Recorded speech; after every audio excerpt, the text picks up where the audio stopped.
There has never been a worse time, fundamentally, to grade Pokemon cards than right now. And that is just fact, not opinion. It's just fact, right? We all saw what happened at the start of the month. That happened at March 1. PSA bumped the prices up of all their grading options. It pretty much doubled across the board, right? It all went up. It all went up. And we all saw what happened this week. They completely suspended services entirely. So you can no longer grade your cards through PSA, right? And that is too little too late, really, if you ask me. But how do we get to that point? Why did it take this long to get to that point?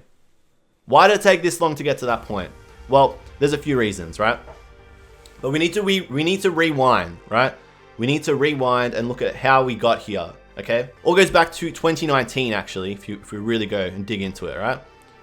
All the way back to 2019, about a young upcoming basketball player. A lot of you know that I love him anyway, Luka Doncic, and his Prism rookie card, right? I'm talking about NBA cards to kick this off, and you will understand why I'm talking about NBA cards as we go through this. But there was a big, a little bit of a spike in interest in NBA cards again because of this player. Luka Doncic is really good. He's potentially a generational NBA player. People are comparing him to Michael Jordan, LeBron James. He's only into his third year, right? Early days, but a lot of hype. This rookie Prism card was selling for about, 7 to 20 Australian dollars for the longest time. People were giving these cards out as fillers. People were selling cards, NBA cards, and putting these Luka Doncic rookie cards as filler cards. They weren't even selling them. They were giving them away, right? Now, December 2019, the price of this card spiked a little bit. Maybe it was going for about 70 AU, 120 Australian dollars, right? And people started to turn their head a little bit because for months before this, you get this card for about $10, $20, right? So people are thinking, damn, that's pretty damn good. That's a 10 times, right?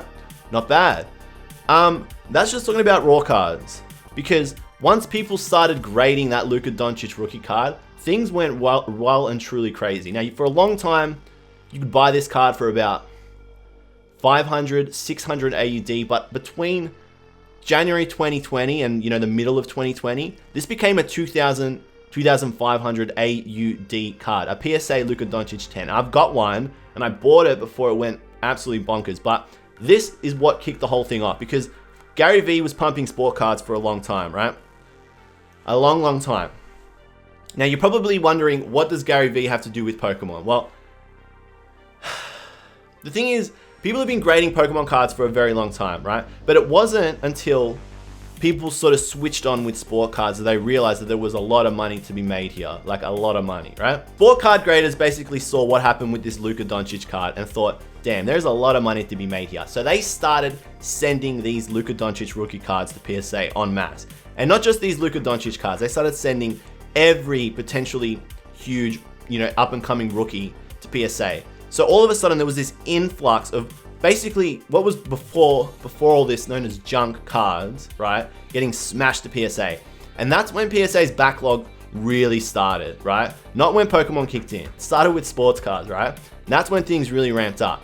So PSA had a backlog and BGS well before the Pokemon wave sort of started to hit, right? So how much was it to grade a card at this time? Very good point. 20 Australian dollars, right? So cheap. The return was there.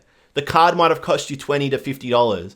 $20 to grade it, right? Once you get it back, it could be a $300 to $600 card. And in the case of Luka Doncic, a $2,000 card. So you're looking at, you're looking at not just the 10 times, like this is like exponential return on investment. So the value proposition was there, right? So at this point, PSA, BGS, they're really busy, right? And then it gets to the middle of the year, August, right? And that video drops. Yeah, we all know that video, the first edition booster box opening video. This guy pops in, Collectibles Guru, and he says those words, 30K Bulbasaur, PSA 10, right? And this ramped that whole grading mentality into overdrive because not only were people grading junk cards from NBA, NFL, they then thought, okay, Pokemon cards is where it's at, right? And this is when people started sending their Pokemon cards in. Pokemon cards only make up a very small fraction of the backlog at PSA, but it exacerbated the issue and it really made things a lot worse at PSA and BGS because now people were sending in your base Charmander or your base Squirtle, right? And those cards aren't necessarily worth a lot of money, but people think they are because of that video and because of what happened with influencers after, right? The thing with the sports cards is that for the longest time, I really think a lot of these big players were accumulating their cards, graded cards, well before this whole thing started, and then pumping it up, talking about it on podcasts, talking about it in YouTube videos, telling people to get on board so that the hype was there, the mentality of, wow, they've been talking about this for a long time, and then when it finally popped, hey, they were right, I'm gonna buy it now. The thing is, I think for a lot of those people that are buying cards, those people that are pumping it up are the ones selling the cards to people. They pump it up using the influence, they dump the cards on the market. A lot of those cards at PWCC, maybe, could be some of those cards, right? Call me when So-So is illustrating sports cards. One day. The thing is, this grade it mentality, just grade it. It could be worth something. Crossed over to Pokemon. And now you've got people grading all these junk Pokemon cards, right? Because they think, hey, maybe they're gonna be worth something. You saw it all over Facebook, all over Instagram, people digging out their binders from when they were kids, asking people, hey, are these cards gonna be worth a lot of money? Are these cards worth money? Which ones should I grade? Are these in good condition? People were sending trashed cards, right? Hoping to get PSA 10. They're still most likely sitting at PSA or BGS, still sitting there right now, right? That was just the start of it. Now, what happens when there's trends? Everybody, chat, can you please tell me what happens when one YouTuber kicks off a trend and it becomes popular? All right, Blenny hit it straight up. Everyone follows. That's right, everyone follows. Other YouTubers get on board. And now other YouTubers are making videos because they want to get clicks about grading your cards. So now more and more YouTubers are talking about grading Pokemon cards. So more and more people are seeing videos about grading Pokemon cards. So more and more people are now grading their Pokemon cards. But their Pokemon cards might not necessarily be worth grading. And I'll go into what I think is worth grading and what isn't. But this continued to snowball this huge backlog. Huge backlog, right? And the same thing, I really believe that the same thing was happening. These people most likely had those cards ready to go. They're piping up about these cards, right? And then they're selling them to people. They're selling them to their audience. And in my opinion, that's taking advantage of your audience. Manipulating your audience and changing their groupthink to suit what you're talking about.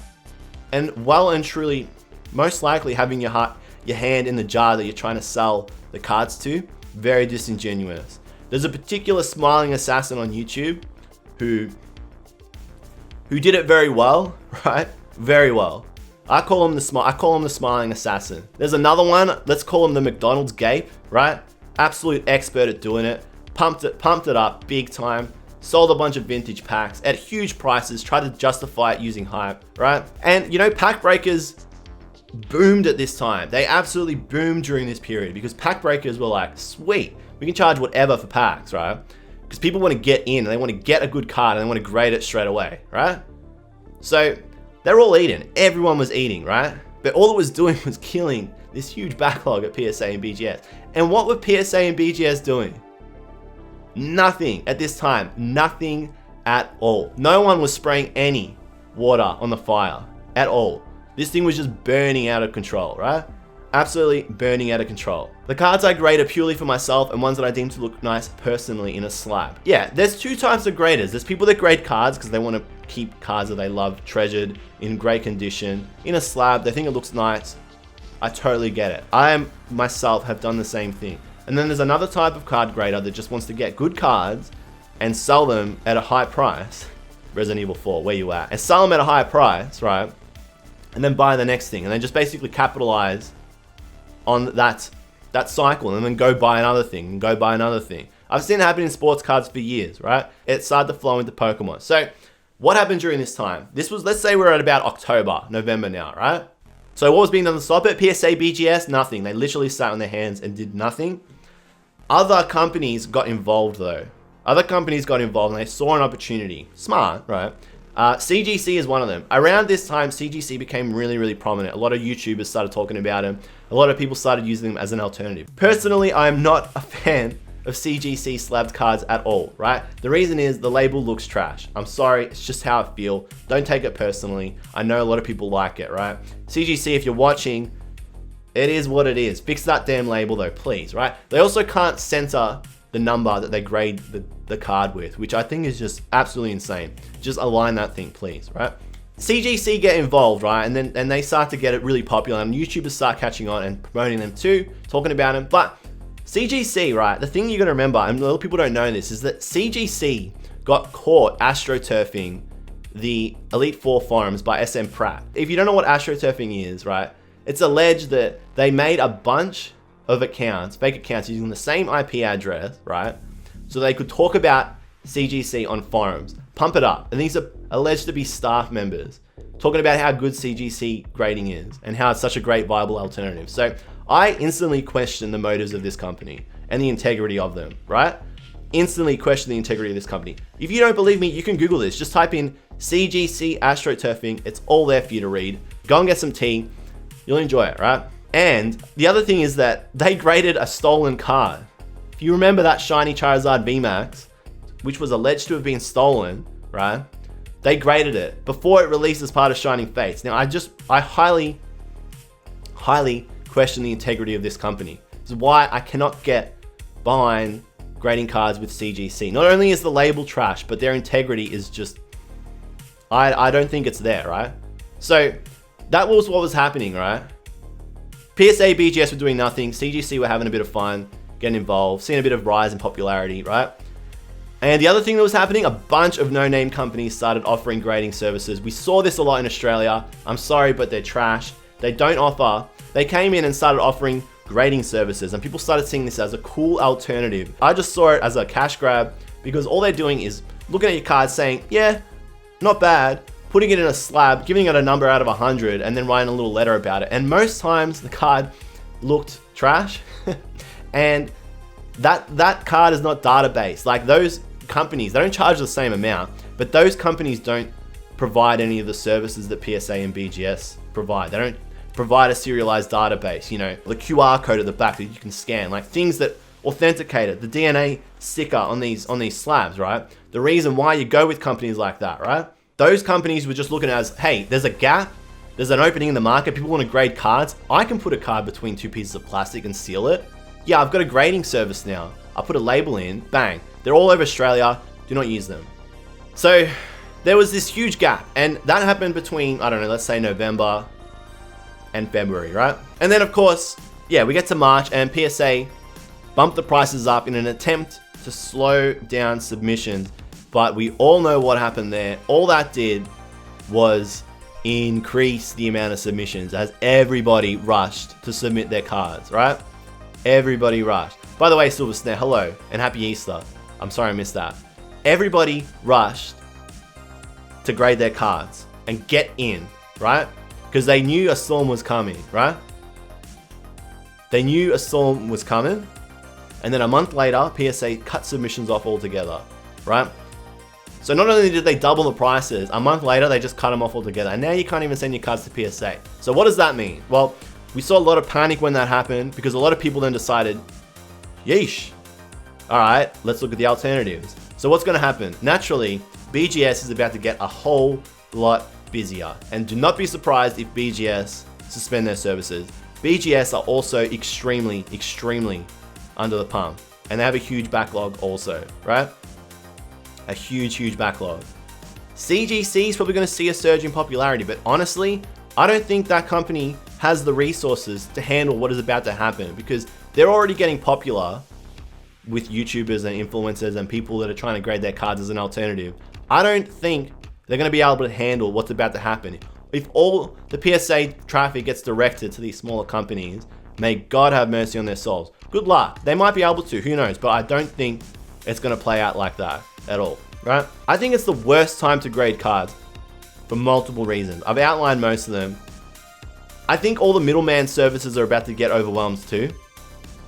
Cards that they would have originally sent to PSA, there's probably a big WTF over what happens to those cards now.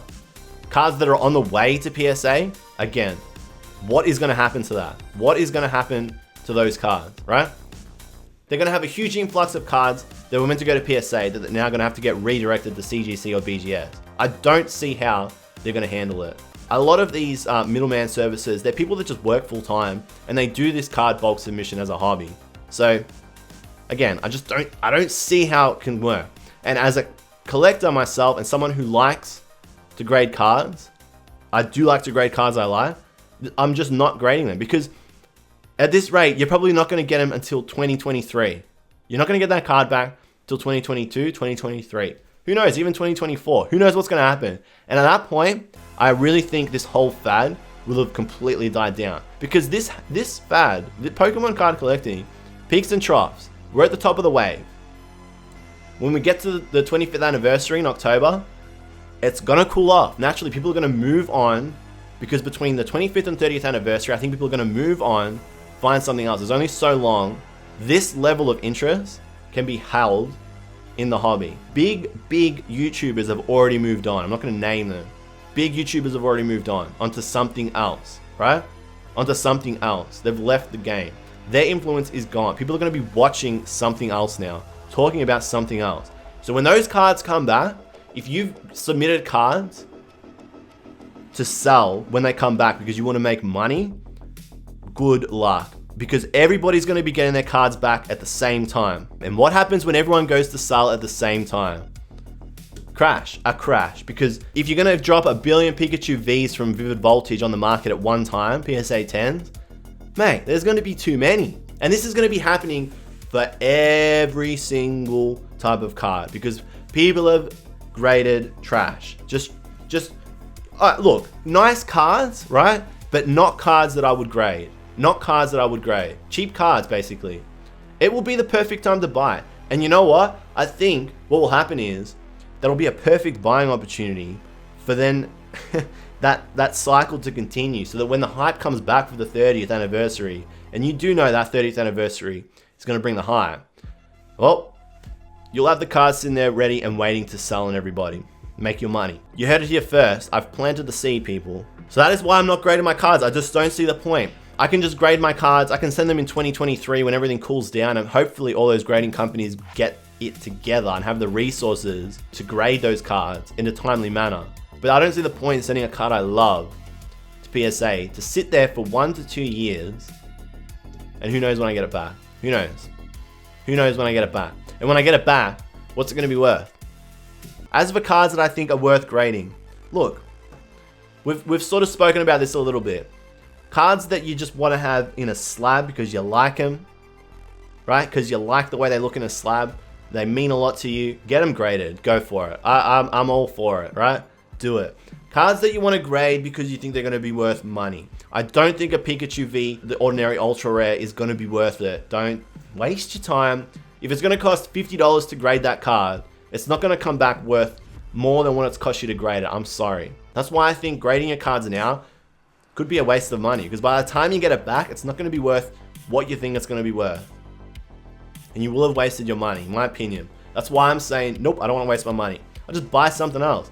I'll just buy another booster box and get some cards that I actually like. My options are there. Cards that I think are worth grading though, let me talk about it. Iconic characters is always a really good one. Red, green, blue, Professor Oak. They're all really, really good ones. Popular NPCs like Marnie. You can't go wrong with Marnie. Cards like that, right? That's cards that you pull out of packs. Promos. I'm not the first person to talk about this. I will not be the last. Promo cards are great cards to grade. They're usually pretty hard to find in good condition. If you can get your hands on old promos, they're worth grading. Not your All-Beetle VMAX. Hyper rare, I'm sorry. Nice card, but not worth grading. Cards like this. Find hidden gems. Pop Series 1 Rayquaza. Everybody always laughs when I pull this card out, because it's Rayquaza making a yee ass face. But hard card to find, and in a PSA 9 let alone. Worth grading. Worth grading. Promos like this, old Japanese promos, the Emerald Break promo of Rayquaza. You have to get this as a redeem in Japan. Worth it. I have a graded Mount Fuji JR stamp Rally Pikachu and I absolutely love it. Very nice. Really good stuff. This is another really good one. Dark Rites, another promo. Illustrated by Koiki Saito. I love it. I love their work. Another really good sort of card to grade. Promos are where it's at, in my opinion. Japanese promos are where it's at. I've got a few on the way back from the States. And lastly, old cards like this. Now I bought this card with Latimon. We were trying to source the Latios. This is the Latios. old cards from sets that people weren't buying, of which there were low prints. One, they were hard to find. Two, they're hard to find in good condition because people weren't really looking after those cards back then. They were using them to play. Cards like this are really good to grade. Not the Charizard V from Darkness Ablaze. I'm sorry. I thought I'd just address it all at once in one big hit so you know why things are the way they are. And you can get an idea of how the situation is just not going to get better. Not for a long time. You're going to be waiting. And there's no point waiting for the situation to get better with your cards at those companies. There's no point sending your cards there, waiting for it to get better. Just wait for it to get better first, then send your cards there. I'll be sending my cards in 2022, 2023, when no one's looking, everyone's gotten over it, and the backlog will be most likely killed off, and they'll be back to normal. PSA is never going to get rid of the backlog. As soon as they open back up, they'll get flooded just as quick. I think they will get rid of the backlog when all this stops, when people get over it, because people get over things and they move on. People are already starting to get over NBA cards to an extent. What happened with NBA cards? There was a huge amount of interest in it at the start of last year and all during COVID. And I can tell you right now, being in all those the NBA card groups, that interest is nowhere near as high as it was in the middle of last year. So if that is already dying off now, I can tell you right now, Pokemon will do the same. Anyway, I hope that provided a little perspective for everybody. It's something I've been wanting to talk about for a while. I thought it was about damn time I did it. And I thought, let's just go all out and just do it all at once. Everybody, I hope you were listening. This will be going on YouTube. It desperately needs to.